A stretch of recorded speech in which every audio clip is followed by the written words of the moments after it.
നമുക്ക് സിങ്ക് പിന്നെ സ്റ്റൗവ് അങ്ങനെയുള്ള പോർഷൻസ് ഒക്കെ എങ്ങനെയാണ് സെറ്റ് ചെയ്യണമെന്ന് നോക്കാം. ഞാനിപ്പോൾ ഈ ഒരു ക്യാബിനിലാണ് ഞാനിപ്പോൾ സ്റ്റൗ ഒരെണ്ണം സെറ്റ് ചെയ്യാൻ പോകുന്നത്. അപ്പം ഞാൻ ഈ ഒരു ക്യാബിനറ്റ് സെലക്ട് ചെയ്തു, ഈ ഒരു ടൂളിൽ വന്നു, സ്റ്റൗ എന്ന് പറഞ്ഞിട്ടൊരു ഓപ്ഷൻ ഉണ്ട്, അത് ക്ലിക്ക് ചെയ്യാം. അത് ക്ലിക്ക് ചെയ്തിട്ട് സ്റ്റൗ സ്റ്റൈലുണ്ട്, അത് ക്ലിക്ക് ചെയ്യാം. അത് ക്ലിക്ക് ചെയ്ത് കഴിയുമ്പോൾ കുറേ ഓപ്ഷൻസ് ഉണ്ട്. നമുക്ക് അവിടെ പറ്റിയത് ഏതാണെന്ന് വെച്ചാൽ നമ്മൾ സെലക്ട് ചെയ്യാം. നമ്മളുടെ യൂണിറ്റിൻ്റെ മെഷർമെൻ്റ് ഒക്കെ നോക്കിയിട്ട് വേണം ആ ഒരു യൂണിറ്റ് നമുക്ക് സെലക്ട് ചെയ്യാനായിട്ട്. ഇപ്പോൾ ഞാനൊരു 4 ഡോറിൻ്റെ ഓക്കെ, ഇപ്പോൾ ഞാൻ ഈ ഒരു ഗ്യാസ് സ്റ്റോപ്പാണ് ഞാൻ എടുത്തേക്കുന്നത്. ഈ ഒരു ഗ്യാസ് സ്റ്റോപ്പ് ഞാൻ സെലക്ട് ചെയ്തു. ചിമ്മിന് ടിക്ക് ചെയ്ത് കൊടുത്താൽ മാത്രം നമുക്ക് എടുക്കാൻ പറ്റുള്ളൂ. ഇപ്പോൾ ഞാൻ ചിമ്മിന് ടിക്ക് ചെയ്ത് കൊടുത്തിട്ടുണ്ട്. ഞാൻ ജസ്റ്റ് ഒരെണ്ണം സെലക്ട് ചെയ്യണം കാണിക്കാൻ വേണ്ടിയിട്ട്.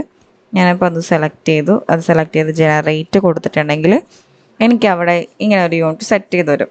ജസ്റ്റ് ഒന്ന് ജനറേറ്റ് ചെയ്ത് കൊടുത്താൽ മതി, ഇങ്ങനൊരു യൂണിറ്റ് എനിക്ക് സെലക്ട് കിട്ടും. ഇനി നെക്സ്റ്റ് അതുപോലെ ഞാൻ ഇപ്പുറത്തെ യൂണിറ്റിൽ ജസ്റ്റ് അറേഞ്ച് ചെയ്യണം ജസ്റ്റ് കാണിക്കാൻ വേണ്ടിയിട്ട് ഇപ്പുറത്തെ ഒരു യൂണിറ്റിൽ ഞാൻ ഫിനിഷ് കൊടുത്തിട്ടുണ്ട്.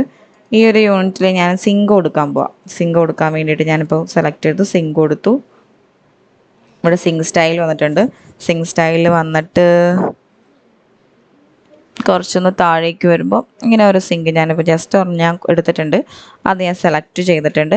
പിന്നെ click to figure tap, configure tap എന്ന് പറഞ്ഞിട്ടൊരു അതായത് നമ്മളുടെ ടാപ്പ് സെപ്പറേറ്റ് ആണ്. അത് നമുക്ക് കൊടുക്കണമെങ്കിൽ ഇത് ജസ്റ്റ് ഒന്ന് ക്ലിക്ക് ചെയ്തിട്ടുണ്ടെങ്കിൽ ഇതിനകത്തുനിന്ന് പിന്നെ സെലക്ട് ചെയ്ത് കൊടുത്താലേ ടാപ്പ് വരുള്ളൂ, അതല്ലെങ്കിൽ ടാപ്പ് ഉണ്ടാവില്ല. അപ്പോൾ ജസ്റ്റ് അതൊന്ന് ക്ലിക്ക് ചെയ്തിട്ടുണ്ട് ഞാൻ. ഇപ്പോൾ ടാപ്പ് സ്റ്റൈൽ വന്നിട്ടുണ്ട്.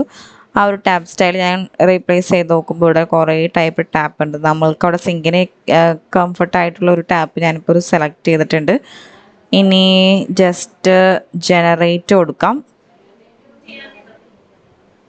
കണ്ടോ, ഇപ്പോൾ അവിടെ ഒരു ജനറേറ്റ് ആയിട്ടുണ്ട്. അപ്പോൾ ഇതാണ് നമുക്ക് സിങ്ക് വെക്കാനുള്ള ഒരു ഓപ്ഷൻ. ജസ്റ്റ് ജനറേറ്റ് കൊടുത്തിട്ട് ഫിനിഷ് കൊടുത്താൽ മതി, നമുക്ക് അവിടെ ഒന്നും ചെയ്യേണ്ട വേറെ. സിങ്ക് അവിടെ ജനറേറ്റ് ആയിട്ടുണ്ട്. ഓക്കെ, അപ്പോൾ ഇത്രയേ ഉള്ളൂ. അപ്പോൾ ഇത്രയും നമുക്ക് ജനറേറ്റ് ചെയ്യുന്ന ഓപ്ഷൻസ് കാര്യങ്ങളൊക്കെ ഇത്രയേ ഉള്ളൂ. ഇനി അതുപോലെ കുറച്ച് ടൂൾസൊക്കെ ഉണ്ട് ഇതിനകത്ത്.